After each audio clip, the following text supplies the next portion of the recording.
नमस्कार, आप देख रहे हैं फाइनल रिपोर्ट। मैं हूं आपके साथ विवेक शांडिल्य। विदेशों में डेरा जमाए कई गैंगस्टर्स भारत में अपना नेटवर्क चला रहे हैं। गोल्डी बराड़ और रोहित गोदारा के कनाडा में बैठे गैंग चलाने की खबरें तो समय समय पर आती हैं, लेकिन सोशल मीडिया पर वायरल हो रहे फायरिंग के एक वीडियो और उसके बाद जिम्मेदारी लेने वाली पोस्ट चीख चीख कर कह रही है कि 7 समंदर पार बैठे गैंगस्टर्स बेखौफ होकर अपना नेटवर्क चला रहे हैं।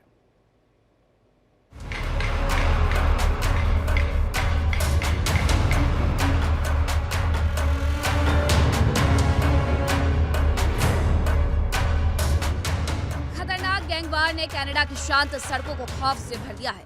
गोल्डी बराड़ और रोहित गोदारा गैंग के नाम से सोशल मीडिया पर फायरिंग का वीडियो और एक पोस्ट जबरदस्त तरीके से वायरल हो रही है।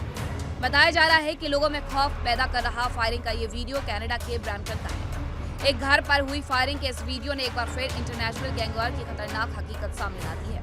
इतना ही नहीं, एक सोशल मीडिया पोस्ट के माध्यम से गैंगस्टर रोहित गोदारा की गैंग ने इस हमले की जिम्मेदारी ली है और पोस्ट में धमकी दी है कि ये सिर्फ चेतावनी थी और अगली बार निशाना और खतरनाक हो सकता है। सोशल मीडिया पर वायरल इस पोस्ट में कहा गया है कि टारगेटेड व्यक्ति दुश्मनों को सपोर्ट कर रहा था और अब उसे सुधारने की धमकी दी जा रही है। जो भी विरोध करेगा वो भी निशाने पर होगा। सबसे चौंकाने वाली बात यह भी है कि बीते एक हफ्ते में ऐसी 2 घटनाएं सामने आ चुकी हैं जिसमें साफ है कि गैंगस्टर अब इंटरनेशनल लेवल पर लगातार कमजोर हो रहे हैं। नेटवर्क को एक बार फिर मजबूत करने में जुटे हुए हैं। जांच एजेंसियों के मुताबिक विदेश में बैठकर भारत में अपराध को अंजाम देने का ट्रेंड तेजी से बढ़ रहा है। कनाडा जैसे देशों में बैठे गैंग ऑपरेटर्स अब रिमोट कंट्रोल की तरह नेटवर्क चला रहे हैं। हालांकि अब पूरे मामले में सुरक्षा एजेंसियां अलर्ट पर हैं और ये भी जांच की जा रही है कि इन गैंग्स के बीच कितना गहरा कनेक्शन है। जिस तरह से विदेश से धमकी और हमले हो रहे हैं, ये एक बड़ा सुरक्षा खतरा बनता जा रहा है। सबसे चौंकाने वाली बात तो ये है कि विदेश में बैठकर बीते एक सप्ताह में गैंगस्टर्स ने फायरिंग की 2 बड़ी वारदातों को अंजाम दिया है, जिससे एक बात तो साफ है कि विदेश की धरती पर बैठकर गैंगस्टर्स अपने इंटरनेशनल लेवल पर कमजोर हो रहे नेटवर्क को एक बार फिर मजबूत करने में जुटे हुए हैं। ब्रैम्पटन की ये फायरिंग एक बड़ा संकेत है कि गैंगवार अब सीमाओं में नहीं बंध पाए और अगर समय रहते रोक नहीं लगी तो इसका असर भारत तक और गहरा हो सकता है। फिलहाल पुलिस और जांच एजेंसियों की जांच जारी है। वो ये जानने में जुटी है कि सोशल मीडिया पर वायरल ये वीडियो और पोस्ट की सच्चाई क्या है। क्या गैंगस्टर्स का नाम लेकर कोई अफवाह फैलाने की कोशिश तो नहीं कर रहा? लेकिन बड़ा सवाल ये है कि क्या विदेशी धरती से बैठकर इंटरनेशनल गैंग चलाने वाले गैंगस्टर्स पर लगाम कब तक लग पाएगी? इंडिया डेली के लिए दिल्ली से रजनीश शर्मा की रिपोर्ट।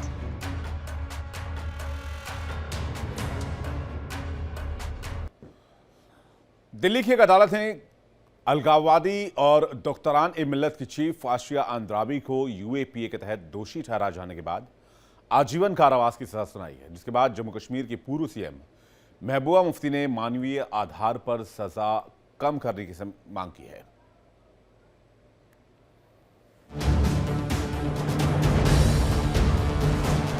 एनआईए विशेष अदालत ने कश्मीर अलगाववाद से जुड़े 2018 के बड़े साजिश के मामले में फैसला सुनाते हुए प्रतिबंधित संगठन डॉक्टरान ए मिल्लत की 3 महिला ऑपरेटिव्स को कड़ी सजा सुनाई है। कोर्ट ने संगठन की मुखिया आसिया अंद्राबी को उम्रकैद की सजा सुनाई, जबकि उसकी सहयोगी सोफी फहीमीदा और नाहिदा नसरीन को 30-30 साल की जेल के साथ जुर्माना लगाया गया। अदालत के इस फैसले पर जम्मू कश्मीर के पूर्व सीएम महबूबा मुफ्ती ने अपनी प्रतिक्रिया देते हुए फैसले की समीक्षा की मांग की। एक प्रेस कॉन्फ्रेंस में महबूबा ने कहा कि वैसे तो अंद्राबी के साथ उनके वैचारिक मतभेद हैं, लेकिन इस मामले को इंसानियत के नजरिए से देखने की जरूरत है। उन्होंने कहा कि अंद्राबी पहले ही जेल में कई साल बिता चुकी हैं और अब वे जीवन के ऐसे पड़ाव पर हैं जहां उनकी सजा पर फिर से विचार करना जरूरी है। वो एक उम्र के उस पड़ाव पे हैं जहां मुझे लगता है कि इस पे नजरसानी होनी चाहिए, क्योंकि ऑलरेडी उन्होंने बहुत साल जेल में गुजारे हैं। उनके जो शौहर थे उन्होंने कोई 30 साल जेल में गुजारे हैं। उनके बच्चे बेचारे पता नहीं कहाँ हैं, क्या है, उनका तो कोई कसूर नहीं है। और ये जो लाइफ इम्प्रिजनमेंट टिल लाइफ, यानी जब तक जिंदा है तब तक, तो ये लाइफ इम्प्रिजनमेंट मुझे लगता है पूरे मुल्क में एबॉलिश होना चाहिए। लाइफ इम्प्रिजनमेंट का मतलब होना चाहिए 14 साल जो पहले होता था।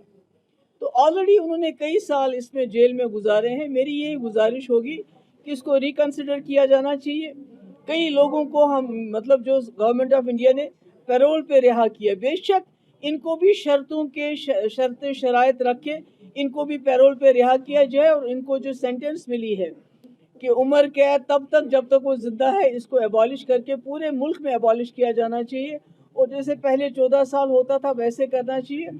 और इनको भी इंसानियत का तकाजा नज़र में रख के ह्यूमैनिटेरियन ग्राउंड्स पे इनके जो कन्विक्शन है उसको उस पर दोबारा गौर किया जाना चाहिए। महबूबा मुफ्ती ने यह दावा किया कि इस मामले में अंद्राबी की कोई भूमिका नहीं है, बावजूद इसके उन्हें तकलीफ उठानी पड़ी। उन्होंने कहा कि इस फैसले से अंद्राबी के बच्चों के जीवन पर विपरीत असर होगा। मुफ्ती ने मृत्यु तक उम्र कैद के प्रावधान पर भी सवाल खड़े किए हैं। मामला साल 2018 का है, जब एनआईए ने खुद संज्ञान लेते हुए केस दर्ज किया था। जांच में सामने आया था कि तीनों आरोपी मिलकर कश्मीर को भारत से अलग करने की साजिश में सक्रिय थी और संगठन के माध्यम से अलगाववादी गतिविधियों को बढ़ावा दे रही थी। कोर्ट ने जनवरी 2026 में तीनों को यूएपीए और आईपीसी की कई गंभीर धाराओं में दोषी ठहराया था। अब सजा सुनाते हुए कोर्ट ने साफ कहा है कि इन लोगों ने देश की एकता, सुरक्षा और संप्रभुता को नुकसान पहुंचाने की कोशिश की है। इंडिया डेली के लिए नासिर खान की रिपोर्ट। दिल्ली पुलिस की क्राइम ब्रांच ने एक बड़े इंटरनेशनल आर्म्स नेटवर्क का भांडाफोड़ किया। पुलिस ने इस मामले में 10 आरोपियों को गिरफ्तार किया है, जिनसे 21 अत्याधुनिक हथियार और 200 से ज्यादा जिंदा कारतूस बरामद किए गए हैं।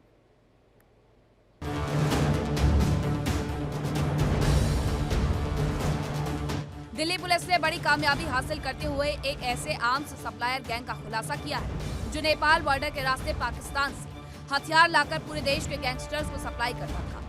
पुलिस का तो दावा है कि इस गैंग ने लॉरेंस बिश्नोई को भी हथियार सप्लाई किए थे, जिनका इस्तेमाल सिद्धू मूसेवाला की हत्या में किया गया था। पुलिस के मुताबिक मार्च 2026 में दिल्ली पुलिस की क्राइम ब्रांच को इनपुट मिला कि पिछले 7-8 महीनों से राजधानी में अवैध हथियार सप्लाई का एक बड़ा गैंग एक्टिव है, जिसके बाद पुलिस ने 13 मार्च को दरियागंज में पहली रेड कर 3 आरोपियों को गिरफ्तार किया, जिनके पास से कई सोफिस्टिकेटेड पिस्टल बरामद किए गए।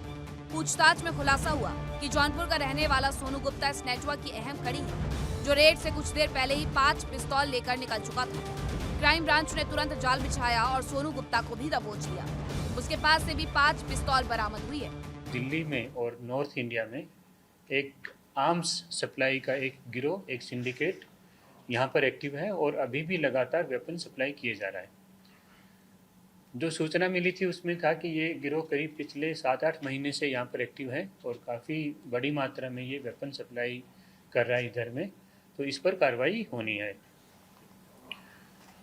इस इंफॉर्मेशन को डेवलप किया गया और 13 मार्च को दरियागंज में दिल्ली 6 के इलाके में एक रेड की गई और उस रेड में 3 लड़के उठाए गए। इनके पोजीशन से 4 वेपन रिकवर हुए, जो कि बहुत ही सोफिस्टिकेटेड पिस्टल थे। इसमें जो मेन लड़का जो उठाया गया था उसका नाम राहिल है। राहिल ये निहारिया मोहल्ला है एक, उसमें रहता है। इसके फादर का नाम उमर है। इसको उठाया गया। इसके पोजीशन से 4 वेपन मिले और इसके 2 कजन ब्रदर्स भी इसके साथ में थे, जो इस काम में कॉम्प्लिसिट थे, उनको भी गिरफ्तार किया गया। इनसे पूछताछ के बाद दिल्ली पुलिस की क्राइम ब्रांच ने 14 मार्च को शाहदरा से घनश्याम नाम के आरोपी की गिरफ्तारी की, जिसके पास से तुर्की में बनी सेमी ऑटोमेटिक पिस्टल बरामद हुई। ये वही हथियार है जिन्हें स्पेशल फोर्सेज इस्तेमाल करती है। आगे की पूछताछ के बाद 19 मार्च को नॉर्थ ईस्ट दिल्ली के अम्बेडकर बस्ती में रेड हुई। एक और आरोपी गिरफ्तार किया गया। यहाँ से मेड इन इटली पिस्तौलें और कई कारतूस बरामद हुए। जब जाँच को आगे बढ़ाया गया तो पुलिस खुर्जा तक पहुँच गई, जहाँ से दिल्ली पुलिस की क्राइम ब्रांच ने नवाब नाम के आरोपी को पकड़ा। उसके पास से भी विदेशी पिस्तौल और 10 जिंदा कारतूस बरामद किए गए। इनकी फर्दर इंटरोगेशन पर जब इन्होंने बताया कि आगे भी हमने वेपन सप्लाई किए थे, तो 17 तारीख को एक शाहदरा में घनश्याम गन्नी नाम के आदमी को गिरफ्तार किया गया और इसके पोजीशन से 2 सेमी ऑटोमेटिक पिस्टल रिकवर हुई, जो दोनों तुर्की देश से आई हुई हैं। PX-5 टाइप की जो वेपन है, बहुत ही ज़्यादा सोफिस्टिकेटेड वेपन है और इसको स्पेशल फोर्सेस ने इसको यूज़ किया है अपने ऑपरेशंस में। ये राहिल से ही वेपन लेता था और राहिल से वेपन लेने के बाद ये आगे अपने जो गैंगस्टर्स थे उनको ये सप्लाई करता था। घनश्याम और राहिल से जब आगे पूछताछ की गई तो 19 तारीख को एक रेड किया गया। ये अम्बेडकर बस्ती नॉर्थ ईस्ट में, वहाँ से वसीम मलिक नाम के एक आदमी को गिरफ्तार किया गया और उसके पोजीशन से 3 सेमी ऑटोमेटिक वेपन जो ब्रेटा मेड इन इटली हैं, ये रिकवर की गई और इससे 27 कार्ट्रिज भी इससे रिकवर किए गए। इनसे पूछताछ के बाद 23 मार्च 2026 को क्राइम ब्रांच ने मोहम्मद नोमान नाम के शख्स को गिरफ्तार किया, जो इस पूरे सिंडिकेट का डिजिटल हैंडलर था। क्राइम ब्रांच के मुताबिक डिलीवरी के लिए मोबाइल और सिम यही देता था, जिन्हें काम पूरा होते ही तोड़ दिया जाता था। क्राइम ब्रांच ने उनके पास से कई मोबाइल और सिम कार्ड बरामद किए। नोमान की गिरफ्तारी के बाद 24 मार्च 2026 को क्राइम ब्रांच ने सिकंदराबाद से मोहम्मद नौशाद को गिरफ्तार किया, जिसके पास से सेमी ऑटोमेटिक पिस्टल और 5 जिंदा कारतूस बरामद हुए। सबसे चौंकाने वाली बात, नौशाद के पास से एक सब मशीन गन भी बरामद हुई, जो चेक गणराज्य में बनी है। खुर्जा में भी एक साइमल्टेनियस रेड की गई, जिसमें नवाब नाम के एक आदमी को अरेस्ट किया गया और उससे फिर 2 सेमी ऑटोमेटिक पिस्टल रिकवर हुई। ये पिस्टल भी ब्रेटा मेड की है, जो मेड इन इटली है, इससे रिकवर हुई, और 10 लाइव कार्ट्रिज इससे रिकवर हुए। 23 तारीख को, अभी 2 दिन पहले, जब इनसे फर्दर इंटरोगेशन हुआ तो एक मोहम्मद नोमान नाम के आदमी को अरेस्ट किया गया, जो इस पूरे सिंडिकेट को, उसके कम्युनिकेशन नेटवर्क को संभालता था और हर एक वेपन के साथ एक मोबाइल किट, एक सिम के साथ प्रोवाइड कराता था। जब वेपन का डिलीवरी फाइनल आदमी तक पहुंच जाता था तो मोबाइल फ़ोन को भी डिस्पोज ऑफ कर देना और उस सिम को भी तोड़ देना था। ये सारा नेटवर्क नोमान प्रोवाइड कराता था। इसको अजमेरी गेट के इलाके से इसको गिरफ्तार किया गया। दिल्ली पुलिस क्राइम ब्रांच के मुताबिक ये पूरा नेटवर्क नेपाल के रास्ते भारत में हथियार ला रहा था। इन हथियारों को अलग अलग पार्ट्स में लाया जाता था और यहाँ से जोड़कर गैंगस्टर्स तक पहुँचाया जाता था। नौशाद ने खुलासा किया कि वो इमरान और कामरान के साथ मिलकर काम करता है। जांच में पता चला कि शहबाज अंसारी नाम का शख्स इस नेटवर्क का बड़ा खिलाड़ी है। बताया जा रहा है कि शहबाज अंसारी का नाम पंजाबी सिंगर सिद्धू मूसेवाला हत्याकांड में इस्तेमाल हथियारों से भी जुड़ा रहा है। फिलहाल शहबाज अपने चाचा रेहान अंसारी के साथ विदेश में छिपा हुआ है। तो मोहम्मद नौशाद नाम के एक आदमी को सिकंदराबाद यूपी से बुलंदशहर से गिरफ्तार किया गया। इसके पोजीशन से एक सेमी ऑटोमेटिक पिस्टल बरामद हुई, रिकवर हुई पहले तो, जो ब्रेटा मेड की थी, और इसमें 5 इससे लाइव कार्ट्रिज रिकवर हुए। इसको गिरफ्तार करके जब करसरी इससे पूछताछ की गई तो इसने कन्फेस किया कि इसके पास एक स्मॉल मशीन गन भी इसके पास है, जो कि बहुत ही सोफिस्टिकेटेड वेपन है और बहुत ज़्यादा फायरिंग कैपेसिटी वाला वेपन है, चेक रिपब्लिक मेड है। तो इसने कन्फेस किया और बताया कि ये भी उसके पोजीशन में है। ये उसने रिकवर कराई और ये वेपन भी कल फिर दिल्ली पुलिस की क्राइम ब्रांच ने इसको रिकवर किया। शहबाज अंसारी नाम का एक आदमी है, एक क्रिमिनल है, जो कि 2022 में NIA ने इसको गिरफ्तार किया था आर्म्स ट्रैफिकिंग के केस में ही। ये जो सिद्धू मूसेवाला एक प्रोमिनेंट सिंगर थे पंजाब में, उसके मर्डर केस में जो वेपन सप्लाई किया था, उस केस में शहबाज अंसारी को NIA ने भी गिरफ्तार किया था और ये खुर्जा का रहने वाला है। इस ऑपरेशन में दिल्ली पुलिस की क्राइम ब्रांच ने अब तक 10 आरोपियों को गिरफ्तार कर 21 हथियार बरामद किए, जिसमें एक सब मशीन गन भी शामिल है। साथ ही 200 से ज्यादा जिंदा कारतूस और कई मोबाइल फोन बरामद किए गए। क्राइम ब्रांच को जांच में कुछ IP एड्रेस पाकिस्तान में एक्टिव मिले हैं, जिससे इस नेटवर्क के अंतर्राष्ट्रीय कनेक्शन की भी आशंका जताई जा रही है। दिल्ली पुलिस की इस कार्रवाई ने एक बड़े हथियार सप्लाई नेटवर्क का पर्दाफाश कर दिया, लेकिन सवाल ये है कि क्या इसके पीछे और भी बड़े चेहरे हैं। Bureau report, India daily. कहते हैं धीरज धर्म मित्र अरुणारी, आपतकाल परखिए चारी। मिडिल ईस्ट में चल रही भयानक जंग के बीच पूरी दुनिया तेल और LPG की कमी से जूझ रही है। भारत भी इससे अछूता नहीं है। संकट की इस घड़ी में जम्मू से आई तस्वीरें पूरे देश के लिए मिसाल का काम कर रही हैं।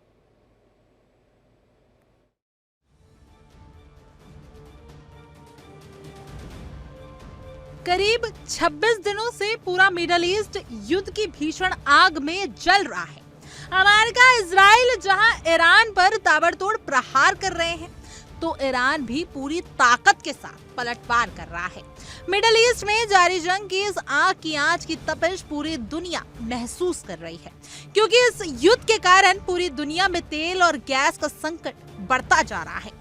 जंग के कारण भारत में भी LPG सिलेंडर की सप्लाई पर खासा असर पड़ा है। कई जगहों पर सिलेंडर के लिए लोग भटकते दिख रहे हैं। संकट की इस घड़ी में जम्मू से एक ऐसी तस्वीर आई जो सिखाती है कि धैर्य और एकजुटता से बड़े संकटों का सामना किया जा सकता है। जी हाँ, जम्मू के सैनिक कॉलोनी इलाके में स्थित श्री राम लीला क्लब में एक अनोखी पहल करते हुए राम रसोई की शुरुआत की गई। इस रसोई में गैस की कमी से जूझ रहे परिवारों के लिए पारंपरिक चूल्हे और लकड़ियों की व्यवस्था की गई, ताकि किसी भी परिस्थिति में खाना बनाने में दिक्कत न आए। सर हमने सोचा कि जैसे हमारे देश में अगर कल को ऐसा होता है कि एलपीजी की शॉर्टेज आती है, तो हम ये बताना चाहते हैं कि हम लोग अपने कल्चर के हिसाब से हम लोग तैयार हैं कि हम भारतवासी हर हाल में हर किसी के साथ अगर कुछ भी होता है तो हम लेडीज़ भी जितना हमसे हो पाता है हम उतनी हेल्प करने की कोशिश करते हैं। इसमें हम यही बताना चाहते हैं ये एलपीजी की शॉर्टेज अगर आती है तो हम ये सांझा चूल्हा जी बनाया है कि हम अपने कल्चर से जैसे पहले खाना बनाते थे वैसे बना के हम अपनी उस दिक्कत को दूर कर सकते हैं। माहौल तो आप देख ही रहे हो कितना प्यारा माहौल है, सब एकता से प्रेम से हम सब एक साथ होकर खाना बना रहे हैं। ये माहौल है हमारा आने वाला टाइम है, जो जैसे कि बोल रहे हैं कि हमारे यहाँ पे गैस की कमी हो जाएगी। कोई बात नहीं, अगर गैस की कमी हो जाती है तो हम चूल्हे जलाने भी आते हैं हमें। हम चूल्हे पे खाना बना के सबको एक साथ एकता के साथ प्यार के साथ लेके जाने का सारा ये संदेश है हमारा कि हम सब एक है और एकता है, प्यार है, हर जगह हम डटे हैं, चाहे बॉर्डर है चाहे बॉर्डर के पीछे हैं, डटे हुए हैं हम लोग। ये पहल सिर्फ एक सुविधा नहीं बल्कि एक मजबूत संदेश भी है कि भारत हर संकट का सामना मिलकर करता है। यहाँ इलाके की महिलाएं एक साथ मिट्टी के चूल्हे पर खाना बना रही हैं, जो न केवल आत्मनिर्भरता का प्रतीक है बल्कि सामूहिक एकजुटता की भी मिसाल है। इस दौरान महिलाएं भजन कीर्तन के जरिए भी एक सकारात्मक संदेश दे रही हैं कि भारत हर चुनौती के सामने मजबूती से खड़ा है और एकजुट होकर हर मुश्किल को पार करने की क्षमता रखता है।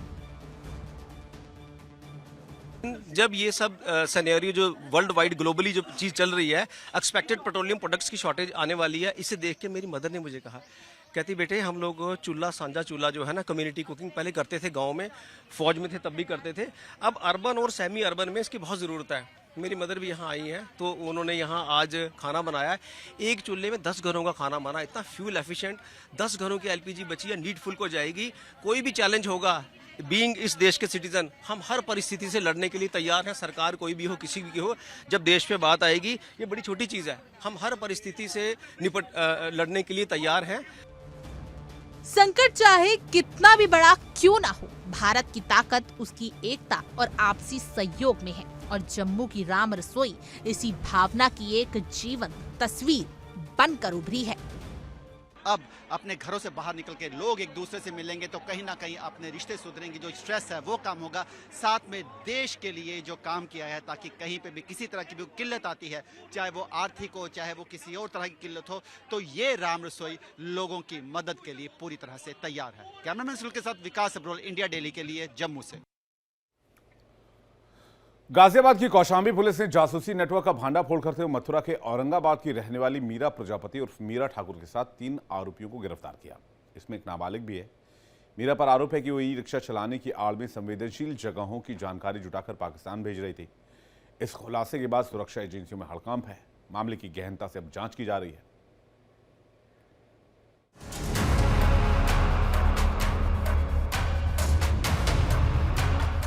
काम तो बेहद ही सीधा साधा लेकिन बेहद खतरनाक इरादा। ई रिक्शा चलाकर लोगों को उनकी मंजिल तक पहुंचाने वाली मीरा प्रजापति तो पाकिस्तानी खुफिया एजेंसी ISI की जासूस निकली। जी सही सुना आपने, गाजियाबाद पुलिस ने ISI के जासूसी नेटवर्क का भांडाफोड़ करते हुए मथुरा की रहने वाली 30 साल की मीरा प्रजापति को गिरफ्तार किया है। पुलिस ने मीरा के साथ बिहार निवासी नौशाद और एक नाबालिग को भी हिरासत में लिया है। मीरा के भाई हैं। कब मीरा की शादी हुई, कैसे शादी हुई, इसके बाद में मीरा मथुरा कब आई थी? मीरा की शादी लगभग 2011-12 में हुई, है ना। और वहाँ से पहले वो मोटर वार्निंग का काम करती, आराम से शादी के बाद 1-6 महीना मैं अपनी ससुराल में भी रहे, 2 साल 6 महीना। तो इनमें माँ आपस में जो है का कुछ मुकेश पे कोई कर्जा पानी हो वो क्या है, वो कुछ माँ से मकान बेचो, बेच के नहीं यहाँ आ गए, यहाँ पे 1-2 साल बाद यहाँ खरीदो। इनने यहाँ पे दोनों उनको व्यवहार जो है झगड़ालू व्यवहार थे दोनों उनके आपस में, मिल नहीं मतलब नेक सी बात पे तामस आना और खूब झंझट करना आपस में। बाकी मीरा की टाँट फोड़ दे, वो बाकी लड़ाई आपस में। मीरा मथुरा कब आई थी रहने के लिए? मीरा शादी के 1-1.5 साल बाद ही आ गई है मथुरा में। कभी किराए पे रही काफी दिन। स्थानीय लोगों में हरिया के नाम से मशहूर मीरा प्रजापति पिछले कई महीनों से मथुरा में टेक चौराहे से रिफाइनरी तक ई रिक्शा चला रही थी। यह मार्ग नगर निगम का 9 नंबर रूट है, जहां कई महत्वपूर्ण सरकारी और सैन्य संस्थान स्थित हैं। इनमें जिलाधिकारी कार्यालय, अन्य प्रशासनिक दफ्तर, आर्मी के स्ट्राइक 1 का मुख्यालय और मथुरा रिफाइनरी जैसे अति संवेदनशील स्थान शामिल है। पुलिस का दावा है कि पूछताछ में ये सब सामने आया कि आरोपी संवेदनशील स्थानों की तस्वीरें खींचकर पाकिस्तान भेजते थे। इसके बदले उन्हें 4 से 6 हजार रुपए तक मिलते थे। पुलिस अब ये पता लगाने में जुट गई है कि इस नेटवर्क के पीछे कौन लोग हैं और इनकी पहुंच कहां तक है। बताया जा रहा है कि मीरा अपने पति से अलग होकर मथुरा के औरंगाबाद क्षेत्र स्थित महादेव नगर बघेल मोहल्ला में अपने बच्चों के साथ रह रही थी। उसके पति पेशे से हलवाई हैं और दोनों के बीच संबंध अच्छे नहीं थे। पारिवारिक विवाद के चलते वे पिछले 1 साल से अलग रह रही थी। मीरा के भाई और मां का कहना है कि उन्हें मीरा की किसी भी संदिग्ध गतिविधि की जानकारी नहीं थी। बात करेंगे मीरा की माँ से, क्योंकि देखिए माँ से तो हर बार बात होती होंगी। माता जी, क्या मीरा से आपकी बातचीत होती थी? आपसे मिलने यहाँ आपके घर पर आती थी या आप उनके घर पर जाती थी? कोई चलती भिनती रास्ता में है गई ना भाई, बस इतनी बातचीत थी बस। हाँ। अच्छा, क्या कभी आपको लगा मीरा के बारे में कि कई ऐसी गतिविधि कभी आप घर गई हो तो? नहीं लगा, हमें नहीं लगा। अच्छा, नहीं हम लगा। अन्न की सौंध खाते, हम नहीं लगा आपको? नहीं लगा। जिस तरह से उस पे आरोप है कि वो पाकिस्तान के लिए जासूसी करती थी, यहाँ पर जो है बड़े जो है साख जुटाकर वहां पर भेजती थी फोटो वीडियो के माध्यम से। हमें कोई नहीं पता कैसा भी क्या कर रही है क्या नहीं कर रही है, हमें कोई पता नहीं। आपके द्वारा शिकायत की गई पुलिस को जब वो यहाँ से 15 तारीख को बताया जा रहा है? आवाजा 15 को करी हुई नहीं, जिस तरह से जब मीरा को यहाँ से ले गए तो आपको कैसे पता चला? हमें भैया यहाँ से आए, हमने पता पुलिस वाले बदमाश है, बेटा जो मत गियो, हमने पता, हम पहचाना है, हमारे आए भाई पास में आए रात को 12 साढ़े 12 बजे यहाँ। पुलिस का कहना है कि मीरा का आपराधिक इतिहास भी रहा है। साल 2025 में दिल्ली की स्पेशल सेल ने उसे हथियार तस्करी के आरोप में गिरफ्तार किया था। अब जासूसी के मामले में उसकी गिरफ्तारी ने सुरक्षा एजेंसियों के सामने नई चुनौतियां खड़ी कर दी है। 13 मार्च को गाजियाबाद पुलिस द्वारा गिरफ्तार किया गया पाकिस्तानी जासूस के आरोप में। अब हम जब मौजूद हैं, ये देखिए मीरा का घर है, यहाँ पर अभी फिलहाल में ताला लगा हुआ है। यहीं से 13 मार्च की रात में जो है गाजियाबाद पुलिस आई और मीरा को गिरफ्तार करके ले गई। जिस तरह से बताया जा रहा है कि मीरा के साथ साथ जो है उसी दिन नौशाद और एक नाबालिग को भी गिरफ्तार किया गया था, जो सभी लोग जो है पाकिस्तान की तरफ लिए जासूसी करते थे। और देखिए जिस तरह से बताया जा रहा है कि मीरा यहाँ पर जो है मथुरा में ई रिक्शा चलाने का काम करती थी। जो ई रिक्शा वो चलाती थी, नगर निगम नंबर 9 नंबर का ये रूट था, जो कि जिला प्रशासन कार्यालय से लेके रिफाइनरी या फिर जो है मथुरा का आर्मी एरिया टैंक चौराहा है वहां तक चलाया जाता था। और उसकी जिस तरह से बताया जा रहा है कि ये जो मीरा है यहाँ पर जो हर तरह की गतिविधियों पर नजर रख रही थी। और देखिए यही वो ई रिक्शा है जिससे मीरा को चलाती थी। इसी ई रिक्शा चलाकर वो सारी गतिविधियों पर नजर रखती थी और यहाँ पर हर एक इनपुट को जुटाकर और फोटो के माध्यम से पाकिस्तान के लिए जासूसी का काम कर रही थी। जिस तरह से गाजियाबाद पुलिस ने जब गिरफ्तार किया तो मीरा ने यह बताया है कि प्रत्येक फोटो को उसको 4 से 6 हजार रुपए पाकिस्तान से मिलते थे। उसके बाद में हर एक इनपुट को कलेक्ट कर और यहाँ से जासूसी का काम वह पाकिस्तान के लिए करती थी। फिलहाल गाजियाबाद पुलिस और अन्य सुरक्षा एजेंसियां इस पूरे मामले की गंभीरता से जांच कर रही है। अधिकारियों का कहना है कि जल्द ही इस जासूसी नेटवर्क का भंडाफोड़ किया जाएगा। उसके द्वारा हर एक फोटो कलेक्ट करके पाकिस्तान को भेजा जाता था, जिसके बाद में उसे हर एक फोटो का एक अलग मूल्य मिलता था। इसके बाद में जिस तरह से बताया जा रहा है, जिन लोगों को गिरफ्तार किया गया पुलिस द्वारा, हर एक का कहना है कि हर पुलिस जितने भी लोगों को पकड़ रही है, उनका काम था कि सीसीटीवी कैमरे की निगरानी से पाकिस्तान को जासूसी करना। सोलर कैमरे जो उनके द्वारा लगाए जाते थे, जिसके बाद में पाकिस्तान हर एक उस गतिविधि पर नजर रखता था। Prem Kaushik, India Daily, Mathura. Final report में फिलहाल इतना ही, वक्त एक ब्रेक है। देखिए इंडिया डेली 24/7 अब आपकी स्मार्ट टीवी पर। इंडिया डेली मौजूद है सभी डिजिटल प्लेटफॉर्म पर लाइव और लगातार। इंडिया डेली 24/7 हर दिन राष्ट्र को समर्पित।